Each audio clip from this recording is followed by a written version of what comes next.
Olá, pessoal! Estamos aqui em mais um GLCast. Hoje quem vai me acompanhar no bate-papo é a Simone Karsten, que está aí há mais de 20 anos na área têxtil e principalmente sobre branding, posicionamento de marca, gestão de marca, né, Simone? Que é um tema ainda um tanto bebê para nossa área têxtil. E quero bater esse papo contigo hoje sobre o tema. Quero te agradecer, primeiramente, por estar aqui com o teu tempo. E vamos fazer esse bate-papo muito especial.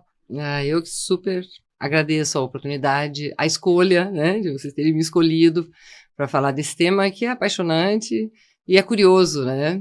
Você mencionou, é novo, mas principalmente curioso, né? Há muita curiosidade sobre ele, então estou super disponível que eu puder trocar com vocês. Não, obrigada. E tinha que ser você, né, Simone? Tá há tanto tempo nessa área, quando nem se chamava de branding, não sei, o pessoal estava ainda descobrindo o que era isso, né? Como é que foi essa virada, esse interesse das marcas para pensar nesse assunto, Simone? Você lembra quando teve essa virada?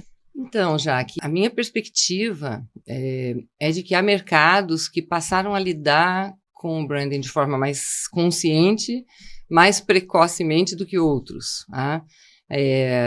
Eu te diria que o nosso ambiente propriamente dito, o têxtil e a moda, pela minha ótica, foi o que demorou mais para começar a gerir realmente marcas com propriedade, né? Por que eu falo isso? Porque, assim, eu tive passagens, por exemplo, no segmento de alimentos, né, que é um bem de consumo de massa, ou seja, é um ambiente de negócios extremamente competitivo e com players gigantes. Então, ali a consciência do ativo marca, literalmente, da importância da marca na escolha do consumidor,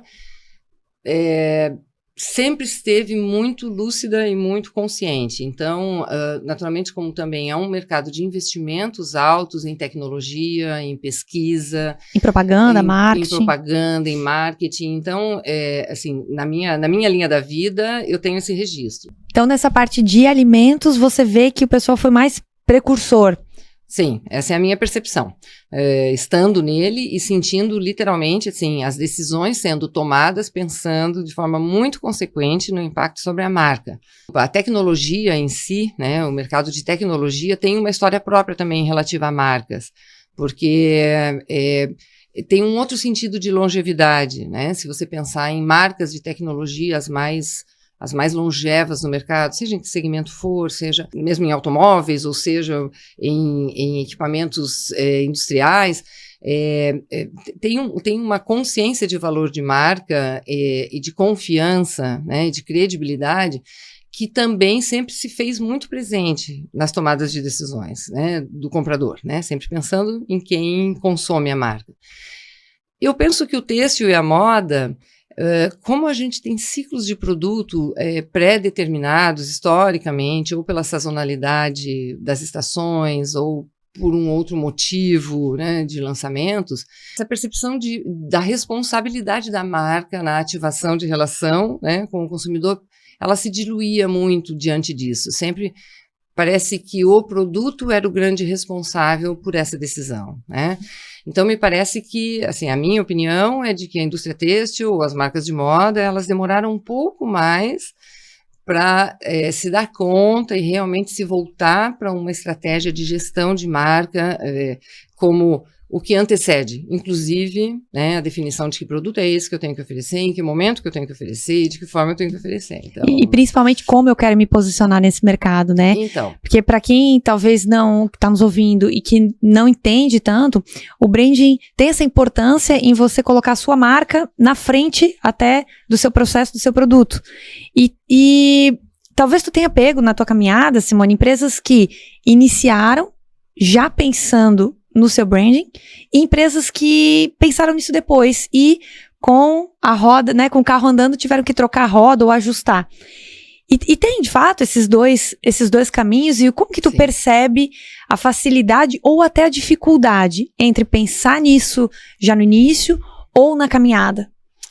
Olha, Jaque, Os dois temas são complexos, tá? Porque, na verdade, assim, nós somos um país de empreendedores, né? Temos esse privilégio de ter muito empreendedorismo. E a mente do empreendedor, ela é impulsiva, né? Não é uma crítica, pelo contrário, é o que faz Que faz dele, girar. né? É o que faz dele a pessoa que é. Mas não é a mente do planejamento, né? É a mente do querer fortemente realizar, né? Que é maravilhoso. Então, por aí você já compreende que a maioria das empresas, vamos dizer assim, realmente nasceu sem consciência de marca. Nasceu muito mais voltado ao produto ou ao negócio, né, do que a consciência de que isso tudo está involucrado pela marca, né? Quem leva para o mercado, quem transmite para o mercado isso depois, quem cria esse match com o consumidor é a marca, né? Então, em relação às marcas, talvez vamos falar de mais tempo no mercado, era muito mais comum que isso realmente não acontecesse, né? E que o momento de consciência da marca viesse mais tarde, talvez diante de alguma crise ou de alguma ameaça, né? Em que exigia a atenção sobre isso, né? Principalmente provocado pela concorrência, naturalmente, né? Hoje, eu acredito e passa por mim, negócios que recém-iniciaram ou que estão se planejando, que já há esse olhar, né? Te coloco francamente, assim, quando a gente senta e começa a conversar sobre marca e sobre o que é gerir uma marca hoje, é assustador, né? O nível de conhecimento do pessoal. Eu digo assim, para quem está empreendendo, enquanto ele pensa no seu business plan, por exemplo, com a mente voltada a uma empresa, né? Porque assim, parece que há essa divisão de conceitos. Parece que a empresa é uma coisa e a marca é outra coisa, como se elas fossem distintas, né? E elas são exatamente a mesma coisa, né? Uma leva para o mercado essa informação, essa imagem, essa promessa, né? E não existe, naturalmente, sem esse business bem definido. Mas falar hoje de um projeto de branding junto a um business plan, muitas vezes traz um grau de complexidade muito maior ao business plan. Uhum. Porque, assim, você poderia trabalhar esse projeto, por exemplo, pensando em todas as questões físicas da empresa, né, que está nascendo, né, esse roadmap dela, em que momento tal coisa vai acontecer e como, mas quando entra a atenção a esse momento que é mais comportamental, que é mais filosófico, né? Porque o branding traz tudo isso na sua essência. Não é tão palpável, né? Não. Como você montar uma indústria, fazer o produto e entregar. Então, na verdade, todos essas facetas, elas estão condensadas e fazem parte do projeto de branding, né? Porque, assim, branding é estratégia pura. Então, não se inventa um posicionamento de marca, falando aqui de uma forma bastante literal, né? Eu até poderia inventar um posicionamento de marca baseado num conceito de querer ou de gostar, mas isso não se efetiva no mercado. A longo prazo não tem como se sustentar, né? Não se efetiva, porque ele está e tem que estar totalmente entrelaçado à estratégia do negócio.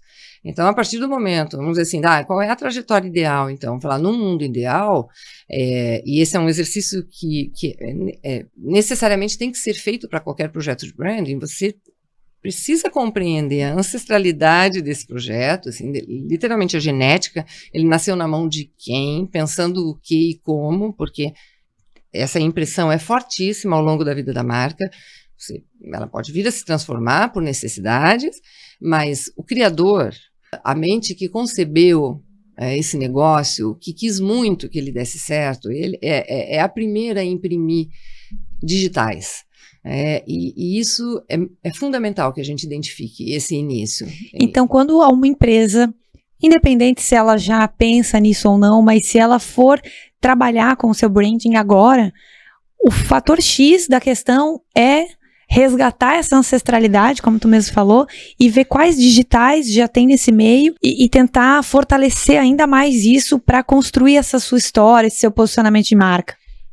Assim, para simplificar esse entendimento, eu gosto muito de colocar analogicamente assim, a trajetória de uma marca de forma muito similar à trajetória de uma vida, né? Ela deveria ter o seu período de gestação, que seria esse que nós mencionamos, né, do business plan, do mapeamento de mercado, das discussões de possibilidades, né, ali está em formação, ela é um embrião, né. Enquanto ela é bebê, logo depois que ela nasce, e aí ela chega carregando aquele código genético, né, então, assim, se pensarmos num bebê, se eu sou filha de uma pessoa de olhos azuis e eu tenho uma mãe de olho azul e um pai de pele super morena, né? A probabilidade é de eu vir com um tom claro de olhos e uma pele também intermediária. Mais bronzeada. Mais bronzeada. Quando nasce eu fico sabendo efetivamente, né? Literalmente é isso com a marca. Nesse período embrionário, essa genética já está estabelecida. Então, quando ela vem para o mercado, ela traz leva essa característica. Traços, tá?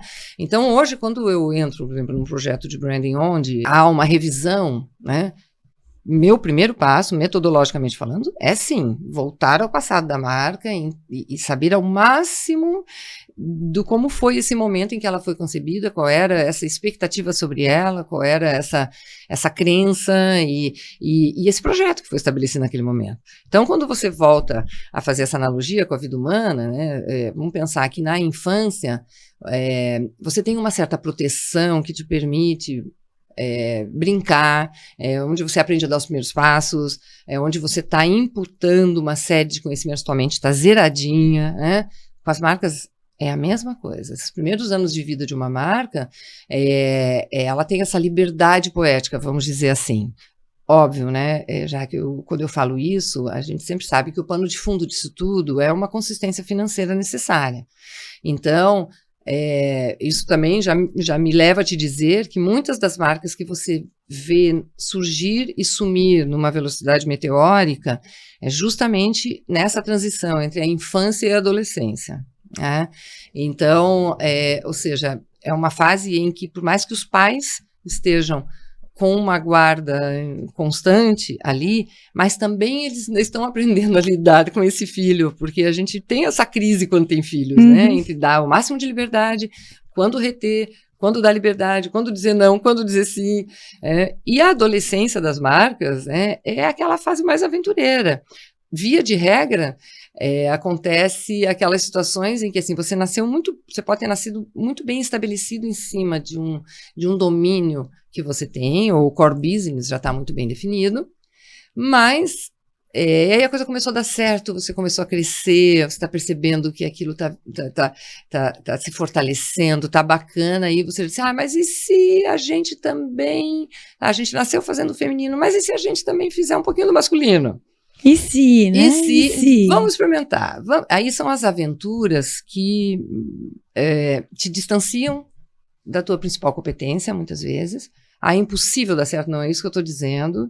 Acho que é aquilo que não é do teu domínio, você pode aprender a fazer e muito bem, não faltam recursos para isso, né? A marca pode carregar essa nova faceta, só que a gente sabe o quanto custa o crescimento de informação, o crescimento de conhecimento, aprender tem um tempo, então por isso que é muito comum entre a fase da infância e da adolescência das marcas, algumas não resistirem. E até pode ser pelo produto, né? Se você está tão bem posicionado já naquele teu segmento e fazendo bem feito e tendo seu branding muito bem estruturado, você ir por outro viés, mesmo que seja uma via de mão dupla, mas você ir por outro viés pode não conseguir concretizar aquele seu produto nessa nova história que for criada, porque há um risco também, né, Simone, de você muitos riscos, estar sólido no teu mercado, querer correr algum risco, querer avançar e esse risco ser fatal.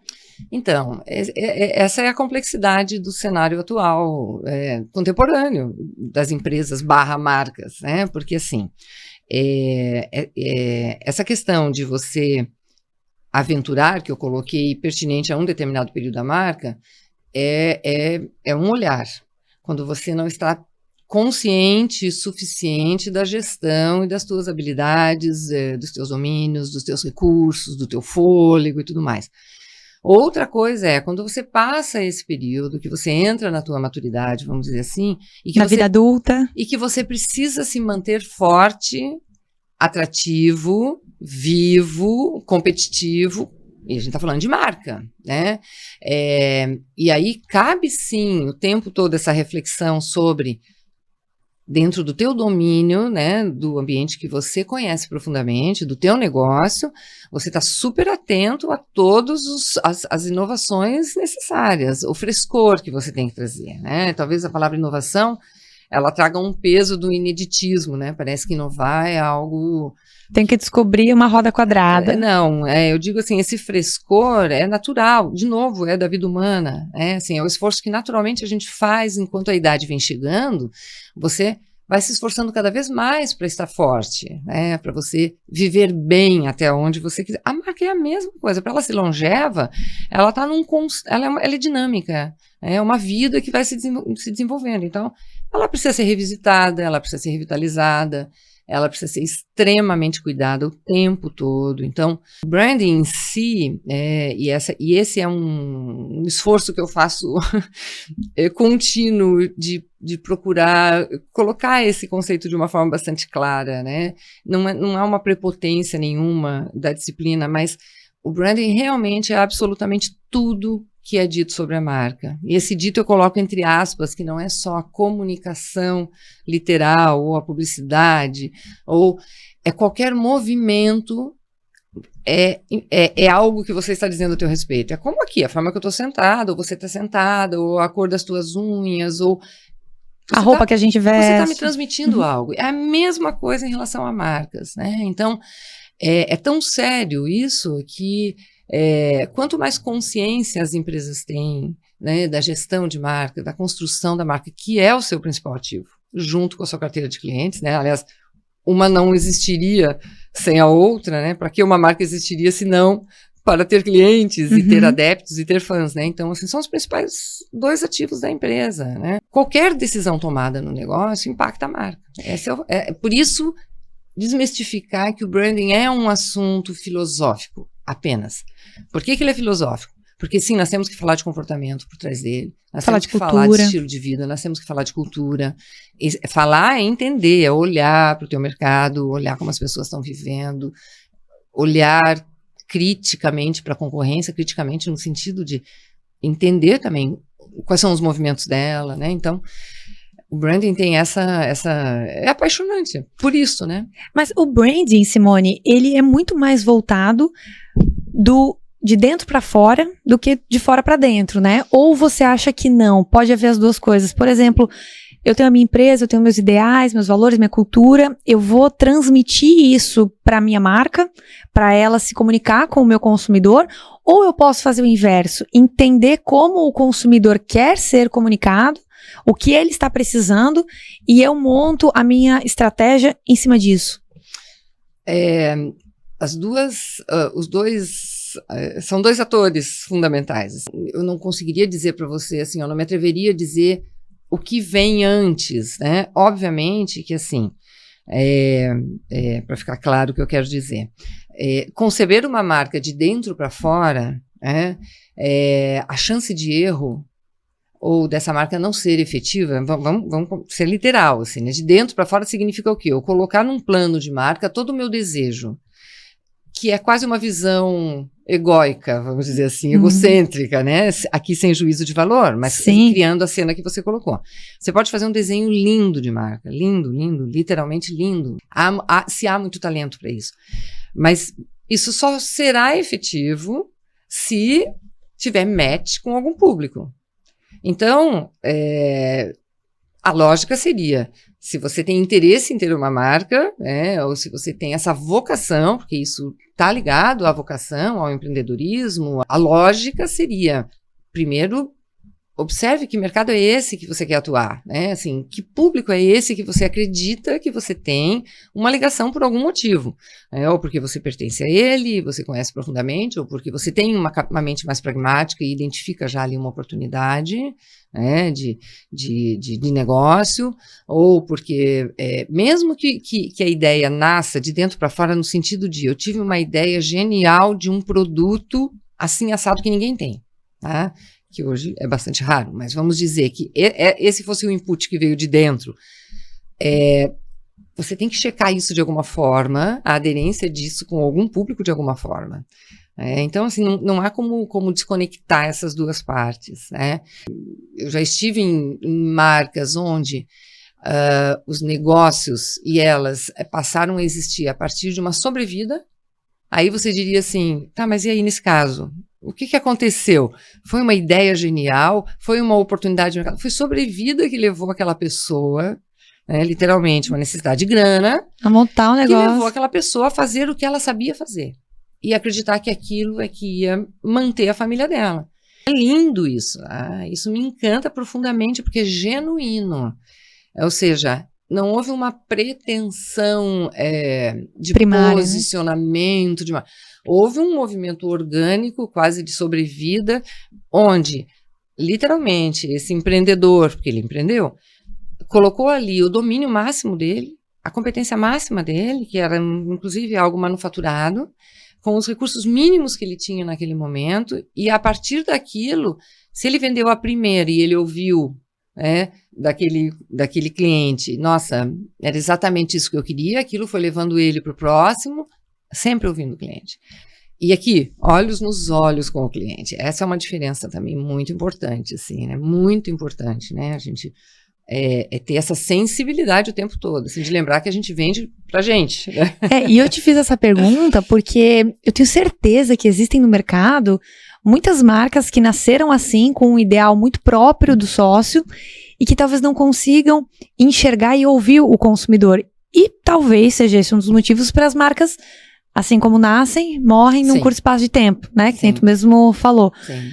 E como você ouve esse teu cliente, né? Com marketing? Quais são as estratégias que são utilizadas hoje para que você consiga se conectar e, de fato, receber essa mensagem do teu público? Caso a caso. Fundamental, já aqui, é que você realmente faça uma imersão naquilo que é seu. Assim, as marcas ou os negócios têm uma dependência de singularidades. Assim, a tua força, o teu grau de competitividade está intimamente ligado a isso, né? O que, em especial, ou quase em particular, você consegue oferecer ao mercado. Essa é a tua grande oportunidade de posicionamento e de cobrar o que você quer e de você, dessa forma, poder investir mais, e crescer mais e fazer uma vida longeva. Singularidade é algo extremamente complexo no mundo de hoje. Então, eu te diria que, assim, uma das grandes contribuições que o branding pode trazer para uma empresa que talvez ainda não tenha consciência disso é justamente a reflexão profunda sobre a quem ela se destina, o olhar crítico sobre como este público que ela acredita que se destina recebe hoje todas as ofertas do mercado, tá? Mas até aí é quase um SWOT, vamos dizer assim, né? Mas aí com esse olhar, literalmente, de estilo de vida e de comportamento mesmo, né? Porque ali é que está todos os inputs para você ser mais assertivo na comunicação. Para você conseguir fazer um cruzamento de informações do mercado com a marca e levar esse gestor a pensar em o que realmente ele precisa transmitir para o mercado. Porque o mais comum é você transmitir as informações relativas ao produto em si. A relação é mais transacional, na maioria das vezes, ainda das empresas com o seu público. Ela ainda é mais comum bater em cima de atributos de produto e de preço e de vantagens nesse nível de benefícios, né, e vantagens que ela acredita estar oferecendo. Esses são os mais comparáveis. E aí, com esses indicadores, você vai já ter a percepção desenhando se está no caminho certo. Então, o que você me perguntou antes, no início dessa questão, que você trouxe a questão de como ajudar esse cliente, né, esse gestor, esse dono de marcas, né, é muito, muito, muito provável que ele, envolvido no dia a dia do negócio dele, com tantas disciplinas que ele precisa dar atenção, né, com tantas questões que ele traz para o limiar de decisões dele, que ele não esteja enxergando mais profundamente a real singularidade dele, ou ele não esteja mais atento ao que exatamente é a promessa dele para o mercado, né? Qual é o posicionamento de fato que é o mais competitivo para ele, com longevidade, porque são reflexões que não exigem uma certa concentração e atenção. E quando se perde isso, até sem querer, né? Porque ele tem outras N engolido funções. Pela rotina. A rotina engoliu esse cara e ele não consegue mais lembrar ou pensar nisso. O primeiro ponto, se alguém precisar resgatar ou elaborar o seu branding, buscar na sua ancestralidade, eu contrato uma agência, eu pego aqui, vamos entender um pouco mais o tema.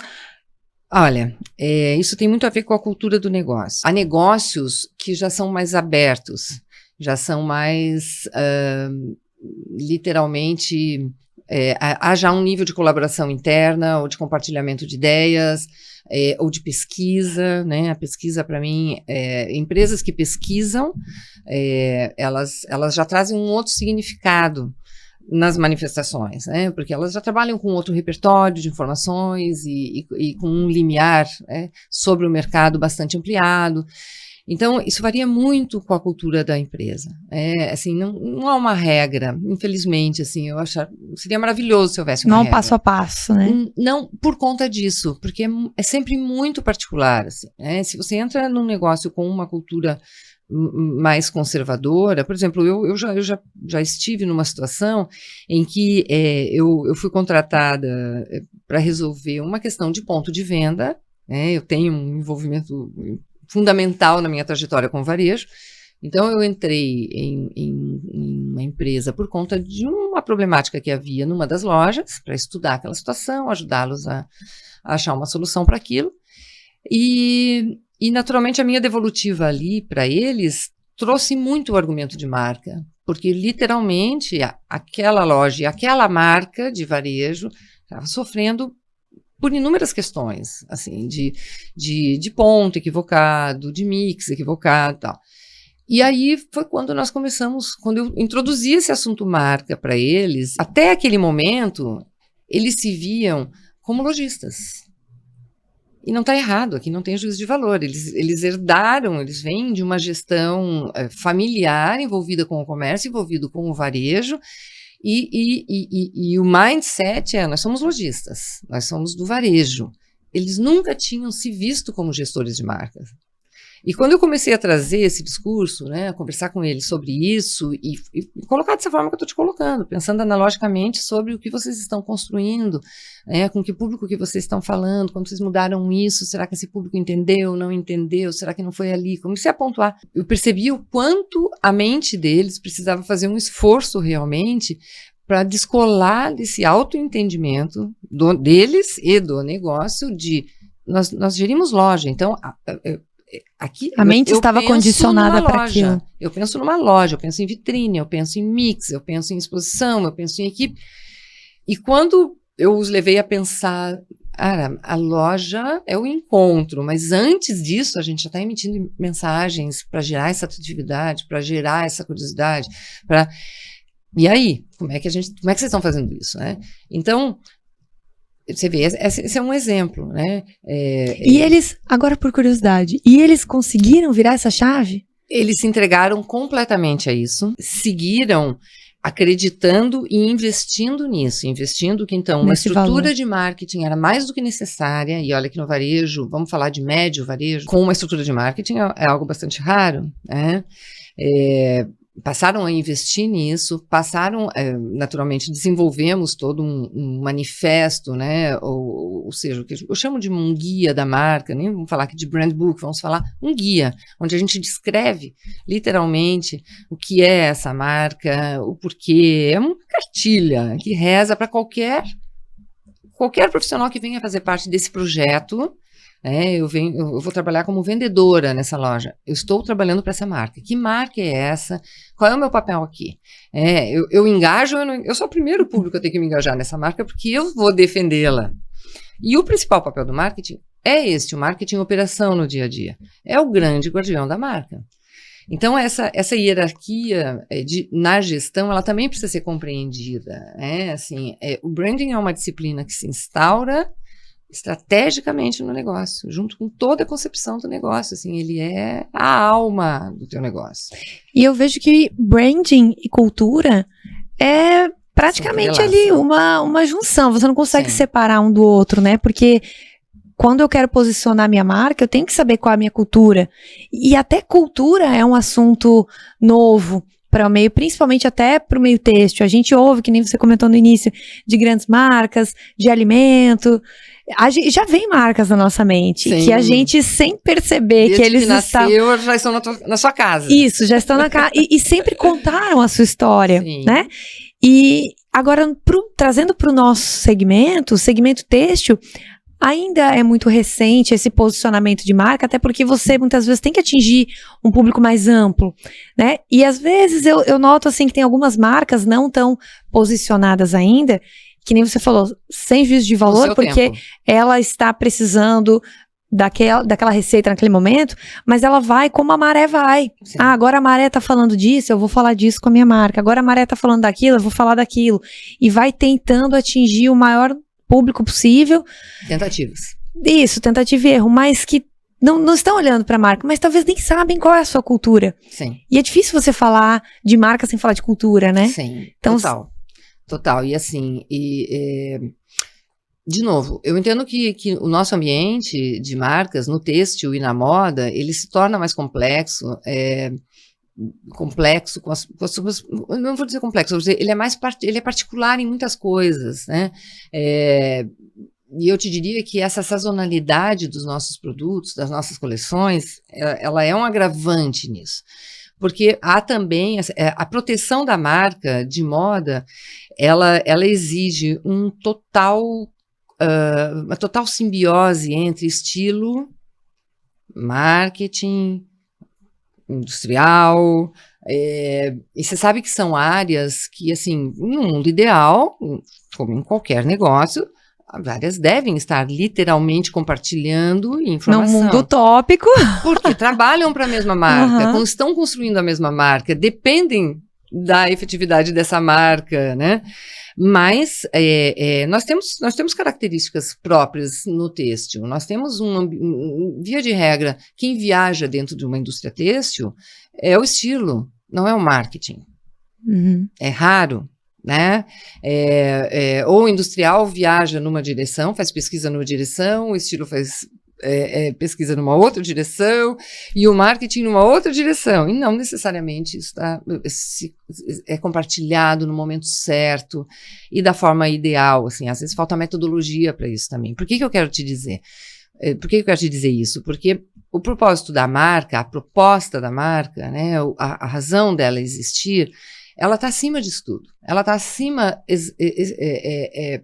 especificamente do que o estilo entrega naquela coleção. Ela também está acima da modelagem da comunicação que o marketing é capaz de fazer, porque depende de competências e de talentos, ainda mais hoje com o digital, está muito mais dependente de um videomaker do que de um publicitário. Uhum. Então, essas variáveis estão dentro de cada setor num nível de velocidade de transformação absurda. E numa enxurrada de informação então, também, você entende, né? como é fácil dar errado isso para a melhor imagem e posicionamento da marca. Então, eu diria que quando você fala de cultura, é a palavra que resume com mais exatidão o cenário ideal de construção de marca. Por quê? Porque eu entendo que numa cultura, nós bebemos da mesma fonte. Assim, se nós pertencemos a uma mesma cultura, nós pensamos parecido, nós temos comportamentos similares, nós nos identificamos, nós tomamos decisões parecidas. Então, assim, se realmente uma empresa, se a cultura, uma marca, né, consegue criar essa cultura de marca, né, essas questões elas estão mais amenizadas. O estilo, o marketing, o industrial, o financeiro, cada um com os seus perrengues. Né, mas conseguem se conversar. Mas eles têm na mente um direcionamento único. Uhum. Então, quando você fala as marcas que se levam ora numa direção, ora... a máxima para mim é aquela, quando você não tem um norte, qualquer direção serve. E aí, já que nessa hora, obviamente, que aqui falando de empresas de portes onde o seu CEO, né, não necessariamente o seu fundador, mas o seu CEO, vamos dizer, a cabeça mais importante dali, Naquele momento, ele tem que ser o principal defensor da marca. Isso, para mim, eu te diria assim, premissas de uma construção de marca, né? Assim, ela tem que ter uma defesa muito concisa e sem dúvida, o fundador ou o CEO tem na sua presença esse papel. Ele tem que defender a marca, saber o que ela quer, como se posicionar, onde chegar. Mas olha ele só, é o cara que vai alinhar tudo, né? Mas olha só, a defesa, para mim, é a primeira manifestação importante dele. Assim, eu entendo que quando um dono de um negócio, né, ele está convicto disso, ele está convicto do porquê o negócio dele existe e exatamente qual é a promessa que ele quer fazer para o mercado e qual é a posição que ele quer que o mercado veja, isso sai dele fluentemente. Isso não é uma reunião que você dita a regra. Isso você senta para tomar um café com ele, isso vem naturalmente. O discurso dele está alinhado com isso. Por isso que o branding é cultura. E aí isso penetra nos departamentos. Óbvio que, assim, quanto mais o negócio cresce, mais... Daí eu colocaria duas áreas de maior relevância na manutenção desse fluxo, né, nesse ciclo virtuoso da cultura. Sim, o marketing e o RH. São pilares estratégicos. Para manter essa cultura sólida. Sim, porque... Se começam a falar línguas distintas, já começou a fragilizar. Uhum. É fato. Assim. E é bonito de ver a gente enquanto consumidor. Quem já conhece um pouquinho dessas, né, de branding, de posicionamento de marca, de cultura, é muito fácil identificar quando uma marca está bem consolidada com a sua cultura. É verdade, eu concordo com você. A gente, enquanto consumidor, determinadas marcas, a gente sabe que aquela marca está se comunicando dessa maneira para aquele público, e se eu me identifico com essa história, com essa marca, eu vou comprar dela. Você segue essa marca? Eu sigo, segue eu gosto. Literal, não segue nas redes sociais. Você vira um fã, eu viro fã. E tem marcas que eu sou fã mesmo. Mas é isso mesmo. E a gente defende. Então, olha o poder que a marca tem, não só de vender mais, mas de ter uma legião de fãs atrás dela, né? Então, esse é o ponto, né? A sedimentação de marca, que é isso que você está definindo com tanta clareza, ela acontece em duas partes do corpo, uma na mente e outra no coração. Então, num projeto de branding, você tem que mapear isso com muita clareza, né? Existe um registro que é mental e que é pragmático, que é o teu momento crítico, analítico, duro, né? Será que eu confio nessa marca? Será que eu não? Mas será que é bem isso? O que aí entram nesse momento é aquele momento dos atributos mais transacionais, que é o do produto. Mas tem qualidade? Não tem qualidade? E a comparação. Então, para você fazer o cheque mental de aceitação ou de admiração de uma marca, é um nível de ativação, que não necessariamente vincula pela mente. Nós acreditamos que o vínculo está muito mais relacionado à ativação do emocional, dos atributos relacionais da marca. Aquilo que a gente chama hoje de marcadores somáticos.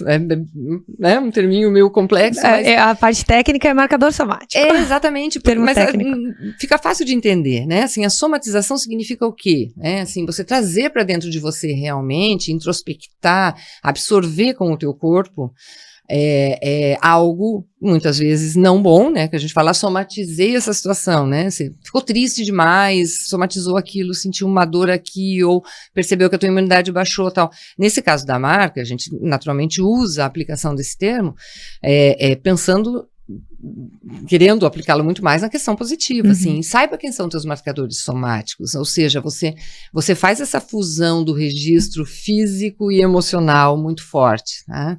E o que vincula, é o vínculo emocional. Então, assim, a trajetória da marca, a longevidade dela, ela exige coerência. Coerência é a palavra-chave de construção de marca. E aí você diz assim, ok, Simone, mas e se a marca precisa se transformar ao longo da vida? E sim, pode vir por mudanças de cenário interno ou externo. Seria a minha pergunta, inclusive. E aí?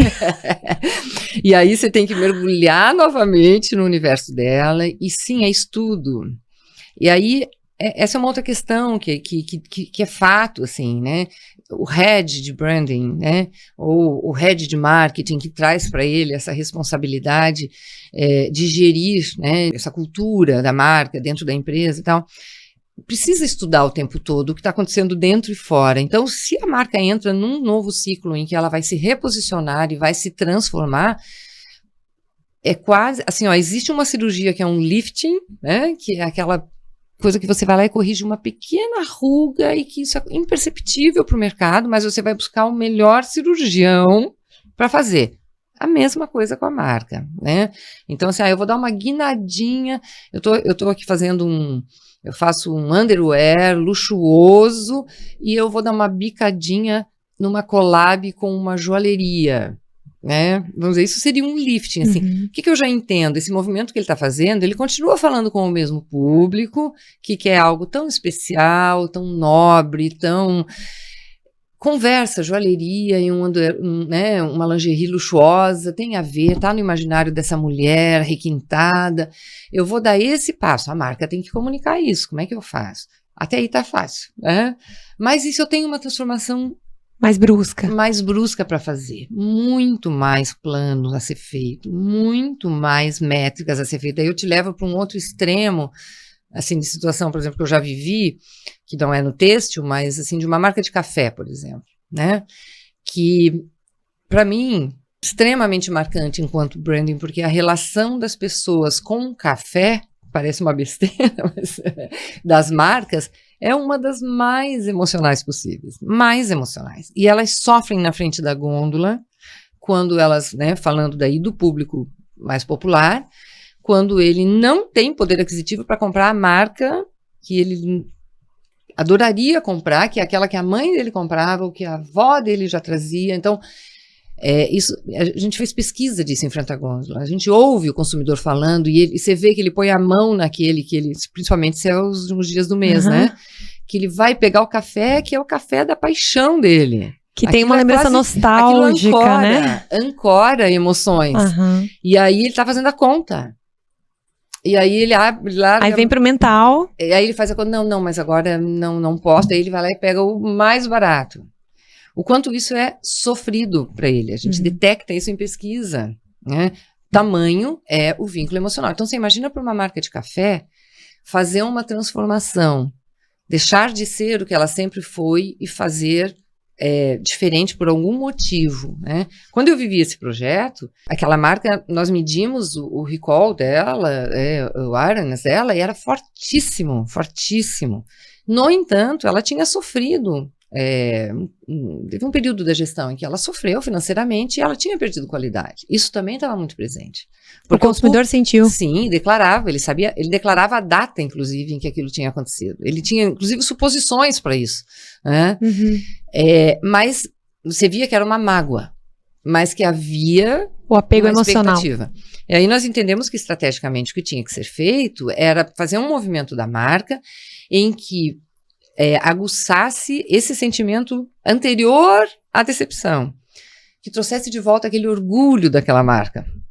E para isso, nós, na ocasião, lançamos um café superior àquele que eles já tinham na gôndola, onde ali a empresa alocou a competência dela máxima em trabalhar naquele momento com um blend super elaborado, era um outro posicionamento de preço, era uma outra apresentação na gôndola de embalagem. Então, aquele café que estava ali com aquela imagem, né, de certa forma desgastada, mas ainda com um vínculo muito bem estabelecido, se nós mexêssemos nela especificamente, talvez nós colocássemos, o risco era muito grande da gente comprometer tudo, porque estava ancorado nelas duas coisas, o bem e o mal. Então, nós fizemos a curva nisto e reposicionamos um outro produto, onde a marca, nossa, olha o que a marca está fazendo, que bom, olha ela voltando com força total, olha que incrível. Você entende? Isso é estratégia. Então, tudo é estratégico em marca, escolhas são estratégicas. Então, de novo, esse exemplo que você citou, né, de quando eu não tenho um norte para qualquer direção eu vou, são decisões estratégicas. Erradas? Então, a estratégia é escolher, literalmente, com que armas eu vou lutar, né? Quais são minhas forças? Aonde eu sou mais forte? Aonde eu tenho mais chance? Aonde tem menos risco? E a marca reflete isso o tempo todo. E nesse bate-papo que a gente está tendo, é nítido perceber que é muito mais essa questão filosófica, sim, do branding, da marca, mas trazendo para uma realidade de comunicação, de produto, de marketing, Perfeito. de cultura, Perfeito. e que não necessariamente vai ser algo que tem um custo elevado. É mais eu entender o meu posicionamento ali e ir trilhando esse caminho para chegar onde eu quero, né? Claro que existem agências que auxiliam as indústrias, as marcas a fazerem isso de uma forma mais técnica e às vezes mais assertiva, mas não necessariamente eu vou ter que ter um custo elevado para entender a minha marca. Então, olha só, entender a tua marca é lição de casa. Nenhuma agência vai fazer isso com a competência de quem respira essa marca no dia a dia, de quem calça o sapatinho dela, assim, das 8 da manhã até o final do dia e que fica o final de semana ainda pensando nas questões que vai ter que resolver e nos passos que vai dar. Nenhuma agência, assim, as agências têm todo o meu respeito, né? Não é aqui uma crítica a elas, mas sendo literal com o quão valioso é uma marca para um negócio. Terceirizar essa responsabilidade é uma irresponsabilidade, ao meu ver. E muitos gestores, infelizmente, esperam isso, né? Acreditam nisso. Vou contratar essa agência aqui, ela vai resolver. E isso não vai acontecer. Assim, ó, eu não estou aqui desconsiderando que profissionais seríssimos e estudiosos e comprometidos e que realmente estão no papel, assumem esse papel quando são contratados por uma marca, vão fazer a lição de casa deles também, vão estudar essa marca profundamente, vão procurar contribuir da forma mais efetiva, né?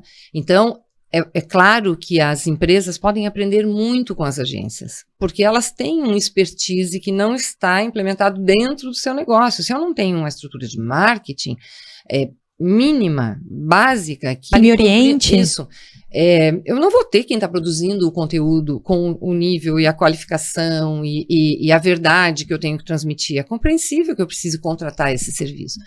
Mas, assim, a minha recomendação é que é um par, é uma parceria isso. Isso não minimize o valor que você paga por uma agência, não negocie com uma agência, então, um FII mensal, listando todas as entregas, e sim, procure uma agência que você tenha relacionamento literal com ela, que ela esteja dentro do seu negócio, que você permita que ela participe de momentos de análise realmente significativos de mercado, de concorrência, ou que essa agência tenha condições de acompanhar o cliente ao máximo, que também não é fácil, né? Porque acompanhar o cliente significa ela estar disponível, ou ter condições, ou poder acompanhá-lo numa feira, acompanhá-lo numa viagem de pesquisa, acompanhá-lo em gravações, e tudo isso a gente sabe que cai no âmbito e na logística de cada negócio. É complexo, tudo isso gera custo, para um ou para outro, né? Então, assim, o mundo ideal, minha opinião, a house. Ter dentro de casa, minimamente, os profissionais que te ajudam a criar os conteúdos que levam com o máximo de legitimidade e de verdade sobre a tua marca para fora, né? De novo aqui, assim, não estou desconsiderando a relevância das agências no mercado, mas eu, inclusive, acho que elas têm um grande desafio, que é se modelar para estar mais presentes e não em momentos de atendimento. Assim, um dos meus clientes, eu me opus muito mesmo, principalmente no caso dele, a ter uma relação com um serviço externo, né? Até porque ele teve essa trajetória desde o início, de ter toda a geração de conteúdo sobre a marca dentro de casa. Em um determinado momento, a gente estava num gargalo ali, realmente, de eventos, era uma data comemorativa muito importante e tal, e todo mundo muito sobrecarregado, para aquele momento, aí é prazo fatal, né? Tudo tem que acontecer até aquele dia. E então, assim, eu lembro, a gente começou o ano e eu já dizendo, olha, a gente já está atrasado, a gente precisa construir esse conceito, né? Um dia ele me aparece com uma agência. Ele falou, Simone, eu sei do teu ponto de vista, da tua orientação, tal, mas não tem jeito, trouxe com toda a indicação, com toda a recomendação, já confiava. Fez essa pesquisa já. E assim, Jaque, eu revisitei o meu pré-conceito nesse momento, sabe? Porque assim, ok, então vamos lidar com essa situação da melhor forma, né? E por que deu certo? Porque por parte da agência, ela teve uma percepção muito rápida de que se ela queria aquela conta, ela não poderia atendê-la naquele formato tabela que ela se oferecia para o mercado. Na prática, o que aconteceu? O dono da agência virou o nosso atendimento, mas na verdade muito mais que um atendimento, um par, né?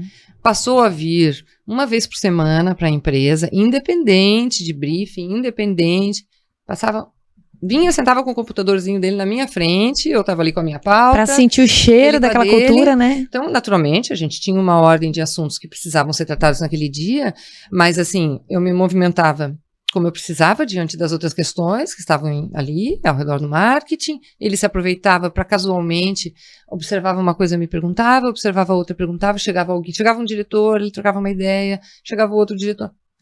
Isso é que proporcionou, assim, e hoje ele dá esse depoimento, né? Assim, ele chegou achando que todo o repertório que ele tinha, todo o conhecimento que ele tinha era o suficiente. E ele entendeu muito rapidamente que não. Não era uma questão de repertório, era só, né? Claro que o repertório faz muita diferença.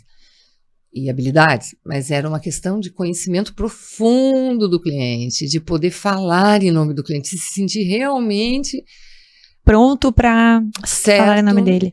E continua sendo até hoje um exercício de troca profunda, assim, né? Hoje tem momentos que eu viro para ele e jogo a pergunta para ele e digo, será que isso está certo? Será que há uma outra forma de fazer que eu não estou considerando, tal? E aí ele traz a trajetória, assim, olha, né, lembra, a gente já fez isso, já fez aquilo, olha como segue coerente, mas tem esse frescor, ele já absorveu palavras-chave, ele me traz, então, eu acredito nisso, é realmente falar em nome de uma marca é algo muito poderoso, como você bem disse, né, e de extrema responsabilidade, né? Não, e eu trouxe justamente essa pergunta porque até para blindar as agências, porque muitas empresas, muitas marcas jogam total responsabilidade para a agência. É justo você falar disso. Não dão abertura e querem justo que a agência resolva, né, o milagre do século para aquela indústria, para aquela marca. E não é assim que funciona. Como tu mesmo deu esse exemplo, é uma simbiose total ali, que você vai ter que mostrar o teu DNA, a agência vai ter que sentir isso também, tá muito nessa ligação para fazer dar certo. Então, às vezes, há um desalinhamento de expectativa, até da agência em relação ao seu cliente e do cliente em relação à agência. Porque não é essa contratação via tabela, eu vou entregar esse ponto e tá resolvido aqui. Não, é um casamento, né? É um namoro que vira um casamento. Nossa, é um esforço muito grande de fusão, né? Porque eu vejo que isso é uma fusão, é uma aproximação, é uma intimidade muito grande que tem que se estabelecer. Intimidade, eu acho que é uma palavra que resume muito bem. É assim, a agência precisa disso para ser assertiva. E se ela não recebe informação qualificada, se isso não é permitido, não é só um briefing verbal, é isso que nós estamos falando, é um convívio, que é onde cada vez eu te conheço melhor, cada vez que eu convivo com você, eu percebo uma faceta nova, eu percebo quando que você acha engraçado, quando que você se emociona, quando que tom é esse que você usa, isso, ok, pode estar muito bem descrito num brand book, né, maravilhoso, nossa, eu pego materiais assim, que são de chorar de lindo, né? Um brand book tem esse poder também, né? Assim, você vai folheando aquilo, cada página vai contando uma faceta da marca. Nossa, é uma história, né? Agora, a mente que interpreta tem os seus drivers, tem o seu repertório próprio. Pronto, já tem margem de interpretação equivocada e de concepção equivocada. Então, realmente, as empresas precisam proporcionar para a agência o ambiente ideal de criação e de entrega de conteúdo, né? É perfeita a tua colocação. Temos que ser muito justos com isso, né? A partir do momento que você entende que essa é a solução para o teu negócio, realmente contratar um terceiro, né? Esteja pronto para estabelecer essa relação. E a agência esteja pronta para... Né? Estar, né, disponível e até o próprio gestor aberto a fornecer informações. Sim, não tem como. Eu não consigo ver de outra forma. E eu hoje realmente fico muito impactada com o que eu vejo nas mídias sociais, de forma geral. Eu não tenho paciência, sinceramente. Assim, claro que eu tenho que estar lá por obrigação, né, por radar do que eu faço obrigatoriamente. Então, por isso a crítica. E também não estou nas empresas para saber as dores delas e o porquê que elas estão fazendo assim ou não estão fazendo assim, né? Então, não é uma crítica nessa direção. Mas, assim, realmente, eu acho uma lástima perceber o grande clichê que as mídias sociais estabeleceram.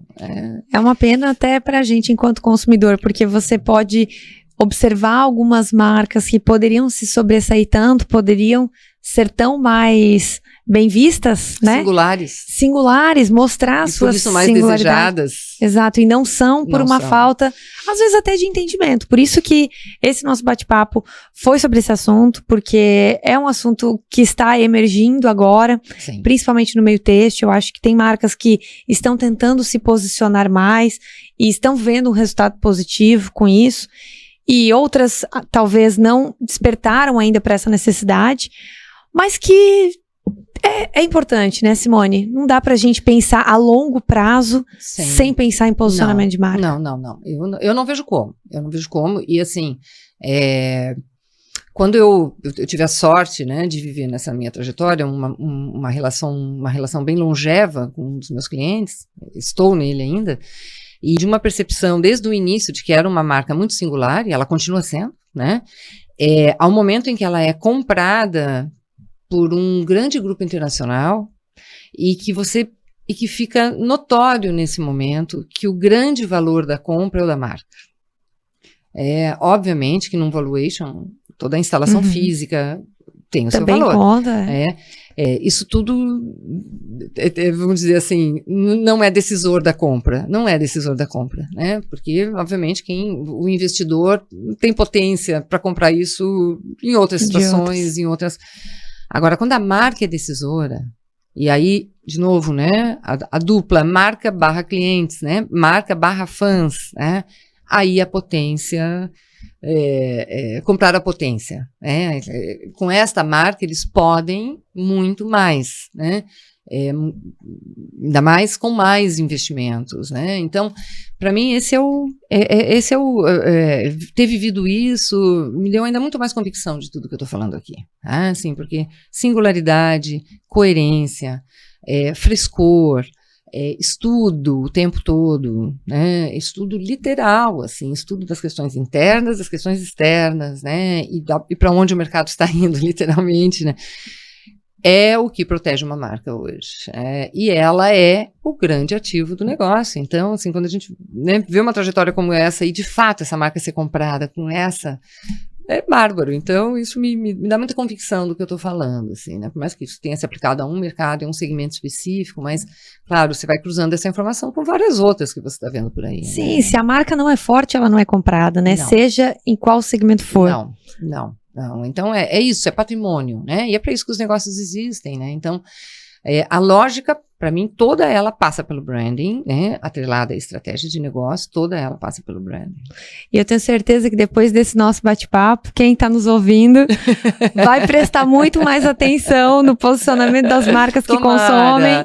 Tomara, porque é um tema encantador. Eu penso que eu não consigo imaginar um empreendedor ou um empresário que não se emocione em falar da sua marca. Se emocione no sentido literal, assim, né? A vida dele está envolvida com isso, né? Então, eu desejo isso realmente, assim, que tenha eu tenha conseguido contribuir de alguma forma para que quem nos estiver ouvindo faça uma reflexão sobre isso, né? E cuide ainda mais da sua marca, que com certeza ela é valiosa. Com certeza é o ativo mais valioso, né? É o ativo mais valioso. Proteja ela bem. Ah, brigue por ela. Eu sou chata, assim, eu entro em algumas reuniões que eu já leio as mentes antes de entrar. Porque a pergunta eu sempre coloco no ar, assim, mas isso tem a ver com a nossa marca, gente, isso, né? Aonde que tá isso e a conversa real que a nossa promessa e o nosso posicionamento, então, não é uma posição confortável, mas, de novo, quando a cultura está estabelecida, esses guardiões, essa sala é uma sala de guardiões da marca, daí não é o marketing defendendo a marca, é uma sala de guardiões, né? Que bacana, Simone. Foi muito bom o papo contigo. Obrigada de novo pelo teu tempo, por estar aqui abrindo várias situações aí com a gente. Conhecimento é sempre maravilhoso de ser compartilhado e obrigada por compartilhar tanto conhecimento sobre esse assunto com a gente. Eu é que agradeço. Eu fico horas falando, como você percebeu, porque é um tema realmente apaixonante e sempre disponível. Se eu puder trocar, eu acho que é assim que as coisas funcionam, né? Sendo compartilhadas e evoluindo constantemente. Não, mas obrigada mesmo, você, Simone. Quero agradecer também a quem está nos acompanhando no GLCast. Continuem nos acompanhando nos próximos episódios. A gente quer sempre trazer novidades, assuntos relevantes, principalmente para a nossa cadeia têxtil, como foi hoje com a Simone, e virão outros mais. Obrigada, pessoal.